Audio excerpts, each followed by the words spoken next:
Hello students, how are you. हमारा जो topic चल रहा था वो चल रहा था उभयनिष्ठ आधार अभिविन्यास PNP transistor common base configuration. उसका जो सर्किट है वो हमने पिछले वाले पार्ट्स में पढ़ लिया था। उसकी जो निवेशी अभिलाक्षणिक और निर्गत अभिलाक्षणिक के बारे में हमने पढ़ा था। इनपुट कैरेक्टरिस्टिक्स, आउटपुट कैरेक्टरिस्टिक्स के बारे में भी हमने पढ़ा था। आज हम लोग जो फेयर आउट कर रहे थे वो हमारी हेडिंग चल रही थी निवेशी अभिलाक्षणिक। क्या हेडिंग है हमारी? निवेशी अभिलाक्षणिक, इनपुट कैरेक्टरिस्टिक्स। इसकी भी कंप्लीट लैंग्वेज हमने पिछले वाले पोर्शन के अंदर लिख ली थी। आज हमको इसका रियल में ग्राफ ड्रॉ करना है। जो आरेख बनेगा उसे हमें बनाना है यहाँ पर, ठीक है। हमने पिछले वीडियो के अंदर इसकी कंप्लीट लैंग्वेज लिख ली थी और उसके बारे में हम यहाँ पे ज़्यादा चर्चा नहीं करेंगे। अगर आप लोगों को रिवीजन करना है तो आप जस्ट इससे पिछले वाला पार्ट देख सकते हैं, वीडियो के अंदर कोई दिक्कत नहीं है। तो आप सबको पता है कि भाई निवेशी वोल्टता और निवेशी धारा के बीच ग्राफ बनेगा। Means we have to plot the graph between input voltage and input current by keeping constant output voltage, यानी निर्गत वोल्टता को हमको नियत रखना है। कौन सी क्या थी वो सब चर्चाएं हम पिछले वाले वीडियोस में कर चुके हैं, ठीक है। तो इसका मैं डायरेक्ट ग्राफ बनाता हूं, किस टाइप से बनेगा आपको याद रखना है। आपको इस ग्राफ को सबसे पहले ग्राफ के लिए ओ एक्स वाई, और ये जो ग्राफ बनेगा वो बनेगा निवेशी धारा और निवेशी वोल्टता के बीच में, ठीक है। Input voltage and input current के बीच में ये ग्राफ बनेगा। तो यहां पर हम लोग जैसे कि एक्स एक्सिस पर हम लोग रख लेते हैं यहाँ पर वोल्टेज को, तो निवेशी वोल्टता, इनपुट वोल्टेज और निवेशी धारा यानी इनपुट करंट। और कौन कांस्टेंट है, किसको नियत रखा है हम लोगों ने? निर्गत वोल्टता को नियत रखा है। हमने निर्गत वोल्टता को नियत रखा है, मींस आउटपुट वोल्टेज को कांस्टेंट किया है हम लोगों ने यहाँ पर। जस्ट अ सेकेंड, यहाँ पर ये जो एक्स एक्सिस पर है वो है निवेशी वोल्टता। मैं थोड़ा ऊपर लिख देता हूँ इसको, हो सकता है शायद कैमरे में दिख ना रहा हो। Just a second,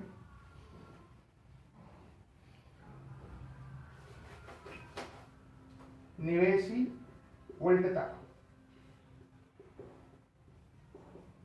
input voltage. सबसे पहले हम लोग निर्गत वोल्टता को नियत रखेंगे। निर्गत वोल्टता मींस आउटपुट वोल्टेज, उसको हम रखेंगे कांस्टेंट। कैसे क्या है, जो सब कुछ हमने कंप्लीट हमने पिछले वीडियो में भी पढ़ा है, पिछले वीडियो के अंदर भी पढ़ा है। और आप लोगों को याद होगा यहाँ पर ये जो इनपुट वोल्टेज था वो था VEB, और इसकी जो यूनिट होगी वो वोल्ट होगी, ठीक है।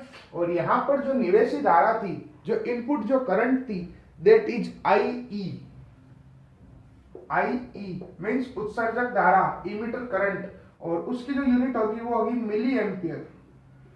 सबको पता है E वाली मिली होती है, C वाली भी मिली होती है, और B वाली जो होती है वो माइक्रो होती है। इसके बारे में हम चर्चा कर चुके हैं। तो सबसे पहले देखिए ग्राफ कैसे बनेगा, पहले आप पूरा समझें, उसके बाद में फेयर आउट करें। स्टार्टिंग में मैंने वोल्टेज की वैल्यू बढ़ानी स्टार्ट की, करंट की वैल्यू इंक्रीज ही नहीं हुई। धीरे धीरे क्या हुआ, एक वोल्टेज की ऐसी वैल्यू मिली जहां पर ये करंट की वैल्यू इंक्रीज होनी शुरू हुई। इस वोल्टेज को कहते हैं देहली वोल्टता, थ्रेशोल्ड वोल्टेज, ओके।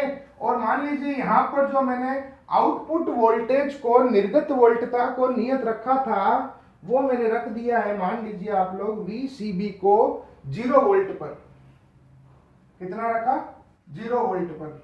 तो ये ग्राफ बन गया, ओके। सेकेंड टाइम मैंने फिर से VCB को नियत किया।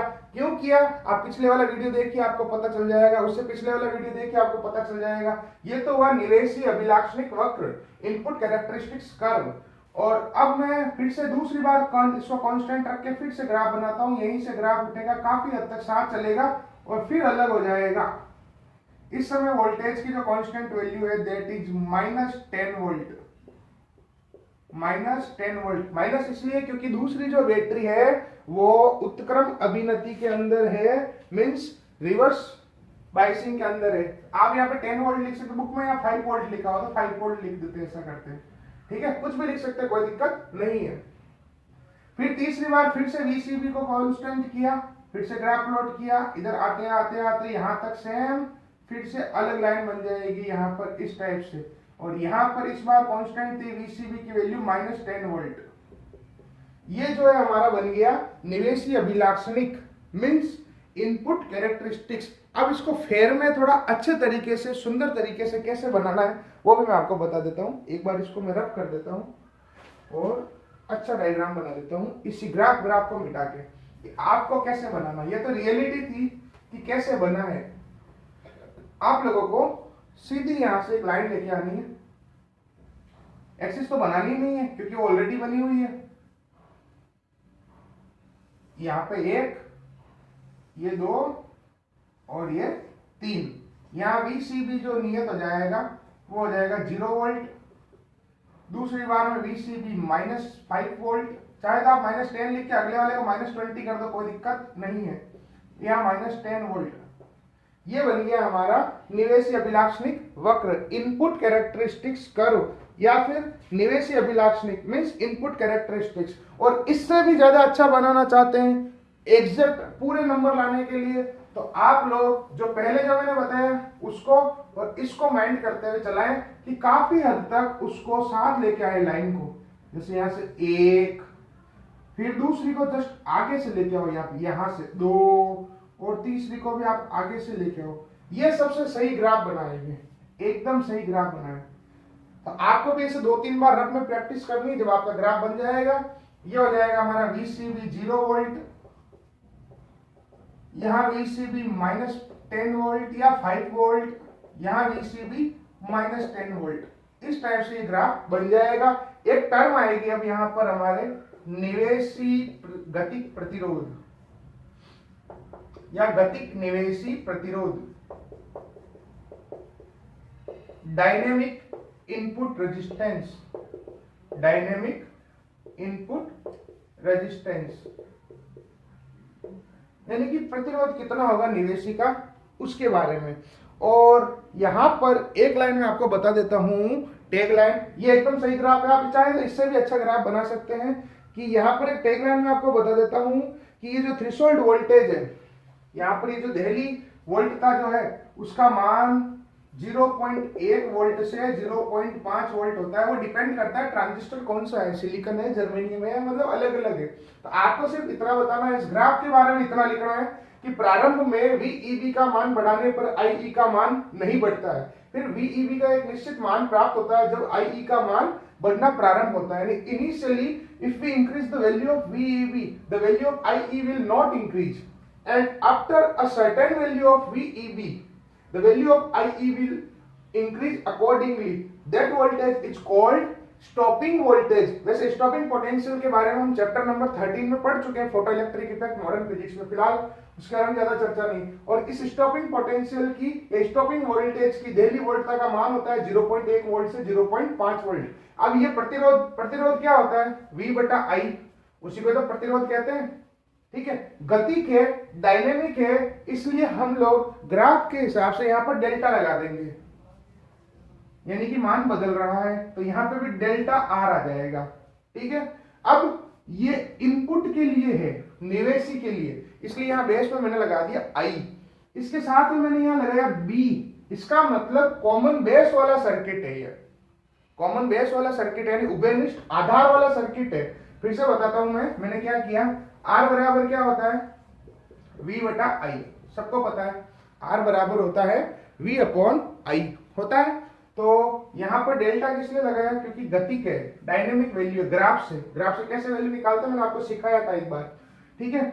यहां पर जो मैंने यहां पर लिखा बेस में वो I लिखा, I मतलब इनपुट मींस निवेशी, और B लिखा साथ में, it means base, common base वाला सर्किट है, उभयनिष्ठ आधार वाला सर्किट है। और यहां पर एक लाइन खींच के यहां पर जो नियत है उसको लिख दिया, लाइन खींच के रेफरेंस दे दिया VCB = कांस्टेंट या VCB नियत।